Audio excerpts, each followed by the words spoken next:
Exercise 3.1 का question number 5 है ये। क्वेश्चन नंबर 5 क्या कहता है? Half the parameter of rectangle garden. एक हमारे पास क्या है, एक रेक्टेंगल गार्डन है। मान लिया आप, ये मान लो एक रेक्टेंगल गार्डन है, एक रेक्टेंगल है और ये इस टाइप का रेक्टेंगल का गार्डन है, ये है ना। तो whose length is 4 more than its width is 36 metre, find the dimension of garden. दो कंडीशन इसमें दी हुई हैं। उसने बोला है कि जो इसका पैरामीटर रेक्टेंगल का गार्डन का पैरामीटर का आधा वो 36 है। तो हम सबसे पहले हम इसकी लेंथ मान लेते हैं, लेंथ और ब्रेथ मान लेंगे। लिखा हमने let length of garden equal to X metre, ये हमने एक्स मान ली, किसकी लेंथ मान ली गार्डन की। और विड्थ ऑफ गार्डन क्या मान ली, वाई मीटर मान ली। मतलब लेंथ हमारी एक्स हो गई और वाई हमारा मीटर हो गया। तो पैरामीटर रेक्टेंगल का निकालते तो क्या होता है हमारे पास, 2 इंटू लेंथ प्लस ब्रेथ। तो हमने पैरामीटर ऑफ रेक्टेंगल गार्डन निकाल लिया, कितना, 2 ब्रैकेट एक्स प्लस वाई, क्योंकि हमने लेंथ को एक्स माना है और ब्रेथ को वाई माना है। तो हमारे according to question first condition क्या कह रहा है क्वेश्चन, हाफ द पैरामीटर, मतलब पैरामीटर का हाफ कितना है, 36 है। तो ये पैरामीटर कितना था हमारे पास, पैरामीटर था ये, तो 2x प्लस वाई। तो इसका हाफ करना है तो हाफ हम अपोन में हाफ कर देते हैं, इक्वल टू कितना, 36। तो कट के आ गया हमारे पास, कितना आ गया, तो हमारे पास आ गया, ये रिजल्ट आया x plus Y equal to 36। इसको हम फर्स्ट इक्वेशन नाम दे देते हैं। अब सेकंड कंडीशन क्या कह रहा है, whose length 4 more than width, width से 4 ज्यादा है, 4 मीटर ज्यादा है। तो हमारी लेंथ कितनी है, तो इसका मतलब क्या हुआ, अकॉर्डिंग टू क्वेश्चन ये कहना चाह रहा है x equal to Y plus 4, जो लेंथ है वो y से ब्रेथ से 4 बड़ी है, ये कहना चाह रहा है।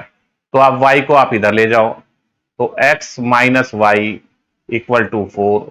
इसको आप क्या करो, सेकेंड इक्वेशन नाम दे दो। हमारे पास दो इक्वेशन आ गई। अब आप इसको सब्स्टिट्यूशन से, एलिमिनेशन मेथड से, ग्राफिकली मेथड से, किसी से कर दो। इसमें क्वेश्चन में लिखा तो हुआ नहीं है कि ग्राफ से करना है, तो हम इसको ना आसान तरीके सब्स्टिट्यूशन मेथड से कर देते हैं। इक्वेशन लिखो पहले, x plus Y equal to 36, हमने इसको फर्स्ट इक्वेशन नाम दिया है। और ये वाली इक्वेशन कौन सी है, इसको दूसरी को लिख लो, x minus Y equal to 4। आपने क्या करना है, सब्स्टिट्यूशन मेथड में करते क्या है, एक जगह से यहां से x या y की वैल्यू निकाल लो। अगर आप यहां से x या y की वैल्यू निकालते तो इसमें रख दो, अगर इससे निकालते हो तो इसमें रख दो, आपकी मर्जी है, किसी में निकाल लो। मैं यहां से x की वैल्यू निकाल लेता हूं, तो x इक्वल टू कितना आ जाएगा, 36 माइनस वाई, प्लस का इधर जाके माइनस का y आ गया। तो इसमें आप क्या करो, तीसरी इक्वेशन नाम दे दो। अब जो x की वैल्यू निकाली है हमने, कौन सी इक्वेशन से निकाली है, फर्स्ट से निकाली है, तो फर्स्ट से निकाली है तो अब सेकंड में रख दो। Put the value of x, put the value of x in equation second, इसका नाम हमने सेकंड था, तो इसमें रख दो। जहां जहां x है वो क्या रख देंगे, ये वाली वैल्यू रख देंगे, x की जगह ये रख देंगे 36 माइनस वाई, और ये वाला माइनस का y है, माइनस का y इक्वल टू 4। 36 माइनस का y क्या होगा, माइनस का 2y इक्वल टू 4।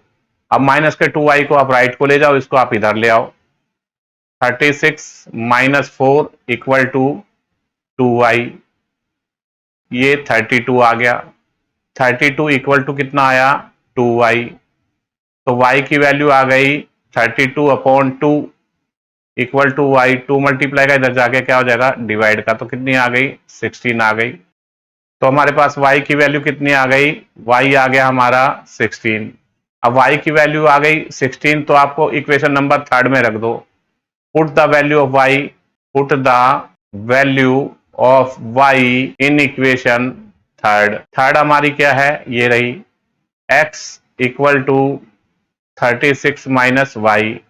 तो x y की वैल्यू कितनी आई है हमारे पास, y की वैल्यू आई है 16। तो कितना आ गया हमारे पास, अगर इसमें 16 जाएंगे तो कितना आ गया, x की वैल्यू आ गई 20। तो x आया हमारे पास 20 और y आया हमारे पास 16। तो उसने ये पूछा था, डायमेंशन पूछी थी हमारी कि लेंथ और ब्रेथ क्या है। लेंथ हम क्या मान के चले थे, 20x मान के चले थे, और ब्रेथ क्या मान के चले थे, y मान के चले थे। देयरफॉर लेंथ इक्वल टू कितना आया, 20 आया, और ब्रेथ इक्वल टू 16। मीटर था तो मीटर लगा दो। ये हमारा क्वेश्चन था। अब क्वेश्चन नंबर 6 देखते हैं। क्वेश्चन नंबर 6 में क्या बोला गया है, given the linear equation 2x plus 3y minus 8 equal to 0। आपको लीनियर इक्वेशन गिवन दी हुई है 2x plus 3y minus 8 equal to 0। Right another linear equation in two variable such that the geometric representation of the pair of form is. तो intersecting line of first 3 part करने हैं। एक में तो बताना है कि इंटरसेक्टिंग लाइन हो, दूसरे में बताना पैरेलल लाइन हो, और तीसरे में बताना है कोइंसिडेंट लाइन हो। तो अगर हमारे पास इंटरसेक्टिंग लाइन आपको बतानी है दूसरी इक्वेशन, तो क्या रूल होना चाहिए हमारे पास, ये होना चाहिए। अगर हमारी इंटरसेक्टिंग लाइन होगी तो क्या होगा, a1 upon a2 not equal to b1 upon b2, ये आना चाहिए। और हमारे पास इक्वेशन क्या दी हुई है, हमारे पास इक्वेशन दी है 2x plus 3y minus 8 equal to 0। तो हमारे पास a1 तो ये रहा है ना, तो a1 ये रहा। तो देखो हमारे पास क्या है, इसको हम मान लेते हैं, मान ले a2x plus b2y plus c2 equal to 0। ये हमारी सेकेंड इक्वेशन है। हमें ये कंडीशन लेके आनी है दूसरी इक्वेशन के लिए। तो हम क्या करेंगे, a2 को कुछ मान लेते हैं। लेट हमने क्या लिखा, लेट a2 इक्वल टू मान लिया 4। तो a2 को 4 मानेंगे तो क्या हो जाएगा, कटेगा तो a1 अपॉन a2 निकलेगा। तो क्या हो जाएगा, a1 अपॉन a2 क्या निकलेगा, a1 अपॉन a2 क्या निकल जाएगा, a1 तो हमारा 2 था, तो 2 और a2 हमने 4 माना है, तो 4 कट के क्या आ जाएगा हमारे पास, तो 1/2 आ गया। तो कहने का मतलब है ये 1/2 नहीं आना चाहिए। तो हमारे पास क्या है, अब देखो b1 हमारा क्या है, b1 है हमारा, b1 इक्वल टू कितना है 3। तो आपको निकालना क्या है b2। तो b2 अगर हम यहां 6 रख देंगे तो क्या हो जाएगा, b1 अपॉन b2 क्या हो जाएगा, 6 रख दिया तो देखो यहां रखा, मान लिया b2 को हमने क्या रख दिया 6, तो कट के क्या आ गया 1/2 आ जाएगा। और 1/2 a1 अपॉन a2 और b1 अपॉन b2 क्या आ जाएगा 1/2, दोनों इक्वल आ जाएंगे। लेकिन हमारे पास इक्वल नहीं आना चाहिए, बस ये जब भी तो हम इंटरसेक्टिंग लाइन बता पाएंगे। तो इसका मतलब क्या हुआ बेटे, यहां से हमने बस 6 नहीं रखना, इसकी जगह क्या करेंगे, तो इसकी जगह b2 की जगह 6 मत मानो और कुछ भी मान लो, बस 1/2 नहीं आना चाहिए, वो और आपकी मर्जी है। लेट हमने b2 क्या मान लिया, हमने 4 मान लेते हैं, b2 हमने 4 मान लिया। तो b1 अपॉन b2 निकाला, तो b1 अपॉन b2 तो क्या आ गया 3 अपॉन 4 आ गया।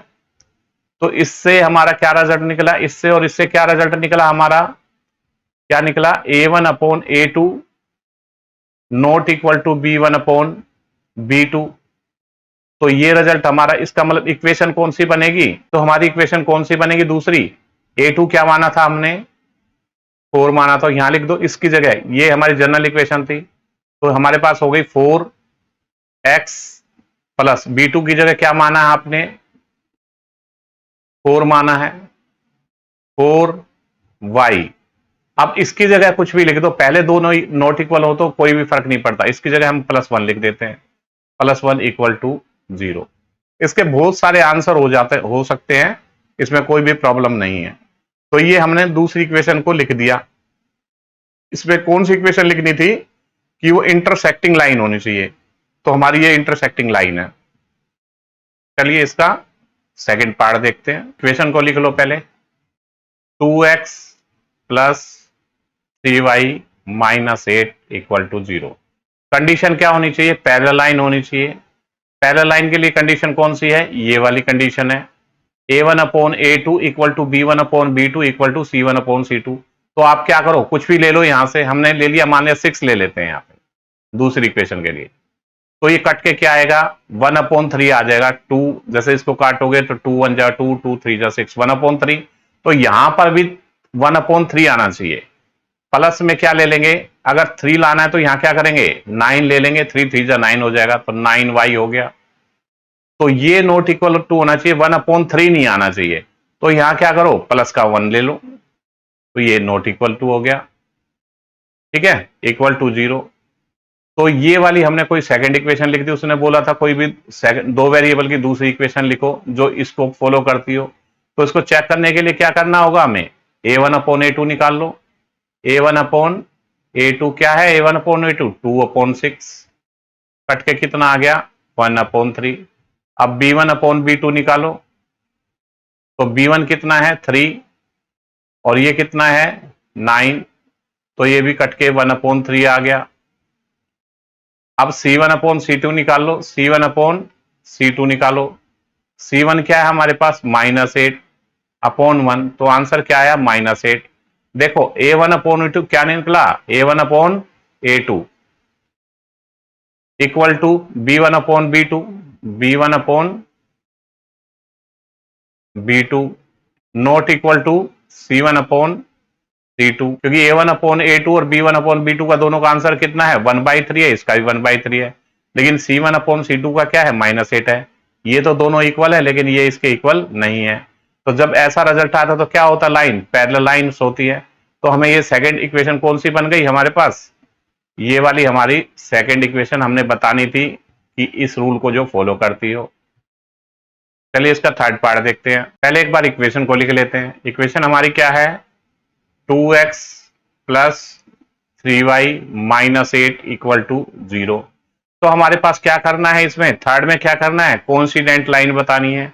कोइंसिडेंट लाइन कौन सी हो, तो तीनों बराबर होने चाहिए, a1/a2, b1/b2, c1/c2। आप क्या करो, ऐसी इक्वेशन निकालनी हो तो क्या करो, आप इसका डबल लिख दो, x का डबल लिख दो, सीधी बात, x के कोएफिशिएंट का डबल लिख दो। कितना हो गया डबल होके, 4x हो गया। इसको भी डबल लिख दो, कितना हो जाएगा, 6y हो जाएगा। इसका भी डबल लिख दो, -16 हो जाएगा, इक्वल टू 0। तो ये तीनों देखो 1/2 कटेगा तो 1/2, ये भी 1/2 आ जाएगा और ये भी 1/2 आ जाएगा। चेक करने के लिए हम निकाल लेते हैं, a1/a2 इक्वल टू कितना है, 2/4, कट के आ गया हमारे पास 1/2, 1/2 आ गया। b1/b2, तो b1 हमारा कितना है, 3 है, और b2 कितना है, 6 है, तो कटा हमारे पास 1/2 आ गया। c1/c2, c1 हमारा कितना है, -8 है, -8, और c2 कितना है, -16 है। तो माइनस से माइनस कट गया, और 8 1 जा 8, 8 2 जा, तो ये भी आ गया हमारे पास 1/2। तो तीनों के आंसर क्या आ गए, बराबर आ गए। a1/a2 equal to b1/b2 equal to c1/c2। तीनों के तीनों बराबर आ गए, किसके बराबर आए हैं, 1/2 के आए हैं। तो हमने क्या करना था, यही बताना कोइंसिडेंट लाइन, कोइंसिडेंट के लिए कौन सा रूल होता है, a1/a2 equal to b1/b2 equal to c1/c2। तो क्वेश्चन में क्या बोला गया है कि सेकंड इक्वेशन बतानी थी, एक इक्वेशन हमें ये दी थी, सेकंड इक्वेशन हमारी ये बन गई। तो बस हमने यही देखना होता है कि मतलब ये रूल फॉलो कर जाए, तो उससे हिसाब से अपने पास से कुछ भी लिख दो, वो आपकी मर्जी है। डबल की जगह आप ट्रिपल कर देते, आप ट्रिपल कर देते तो क्या होता, 6x होता, ये कितना हो जाता, 27 हो जाता, सब कट के वही बात आ जाती, सही वैल्यू वही आएंगी।